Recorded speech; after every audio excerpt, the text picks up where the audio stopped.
Campus placements తగ్గిపోయినాయి. So కొన్ని కాలేజీలు వస్తున్నాయి, అది అఫిలియేటెడ్ అయినా అటానమస్ అయినా వస్తున్నాయి, యూనివర్సిటీలు అయినా డీమ్ టు బి. కానీ పెద్ద పెద్ద కంపెనీలు అంత ఇదిగా రావట్లేదు అని చెప్పేసి స్టూడెంట్స్ ఏం చేస్తున్నారంటే, ఇప్పుడు జాబ్ మేళాస్ ఉంటాయి కదా, ఇవి గవర్నమెంట్ వాళ్ళు కండక్ట్ చేసే జాబ్ మేళాస్ ఉంటాయి, కొన్ని ఏమో ప్రైవేట్గా ఉంటాయి. అయితే ఎక్కువ శాతం గవర్నమెంట్ వాళ్ళు ఈ జాబ్ మేళాస్ కండక్ట్ చేస్తూ ఉంటారు, లేకపోతే కొంతమంది వచ్చేసరికి జాబ్ ఫేర్స్ కండక్ట్ చేస్తూ ఉంటారు.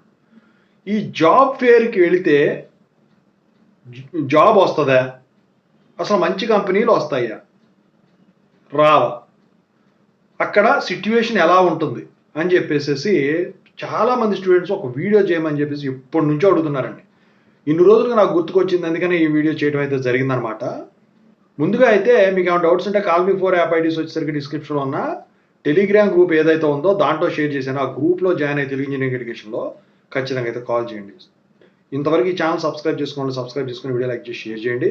Software courses work support channel ఉందండి, దాంట్లో రియల్ టైం ప్రాజెక్ట్స్ వస్తాయి, డేటా అనలిస్ట్ కూడా రాబోతున్నాయి, ఖచ్చితంగా అయితే సబ్స్క్రైబ్ చేసుకోండి. ఇక టాపిక్లో వెళితే ఏంటంటే, జాబ్ ఫేర్కి వెళితే ఇప్పుడు గవర్నమెంట్ వాళ్ళు కండక్ట్ చేస్తే జాబ్ మేళా, మామూలుగా జరిగితే జాబ్ ఫేర్. అంటే అందుట్లో వందలాది కంపెనీలు, వందల్లో కాకపోయినా పదుల సంఖ్యలో ఉంటాయి కంపెనీలు. సో అందుట్లో బీపీఓస్ అంటే కాల్ సెంటర్ జాబ్స్, అంటే కాల్ సెంటర్ కంపెనీలు, టెక్ సపోర్ట్ అన్నా కూడా ఆల్మోస్ట్ అదే వస్తుంది.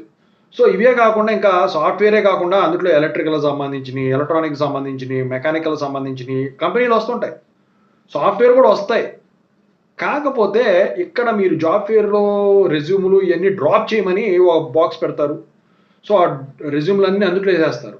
సో కొన్ని ఏం చేస్తాయి అంటే, టెక్ సపోర్ట్ ఏవైతే ఉంటాయో అవి వచ్చేసరికి ఒక రౌండ్ మాత్రం, 1-2 రౌండ్లు, ఎక్కువ రౌండ్లు ఉన్నాయన్నీ కూడా పనికిరాని అన్నీ కూడా ఇది డైలీ మొత్తం కూడా షార్ట్ లిస్ట్ చేయడానికి కండక్ట్ చేసేస్తారు అక్కడ.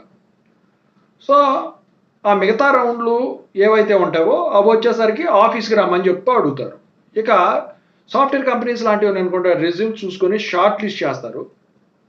రెజ్యూమ్ షార్ట్ లిస్ట్ చేసి దాని ప్రకారం వచ్చేసరికి ఈ రిటర్న్ టెస్ట్ పెడతారు. రిటర్న్ టెస్ట్లో కొంతమంది షార్ట్ లిస్ట్ చేసేసి టెక్నికల్ ఇంటర్వ్యూ, హెచ్ఆర్ ఇంటర్వ్యూకి వచ్చేసరికి కంపెనీస్కి రామని చెప్పేసి అడుగుతారు. అయితే మీరు ఇక్కడ గమనించాల్సింది ఒకటి ఉంది, జాబ్ ఫేర్స్కి వాళ్ళ రోజున వచ్చేసరికి మంచి మంచి కంపెనీలు అయితే ఏమీ రావట్లేదండి. ఎంఎన్సీలు ఏది ఏంటంటే ఇప్పుడు కండక్ట్ చేసాము అన్నట్టుంది. వచ్చింది అంటే ఫర్ ఎగ్జాంపుల్ హెచ్సిఎల్ లాంటి మంచి కంపెనీ వచ్చింది అనుకోండి, then you can go and drop your resume.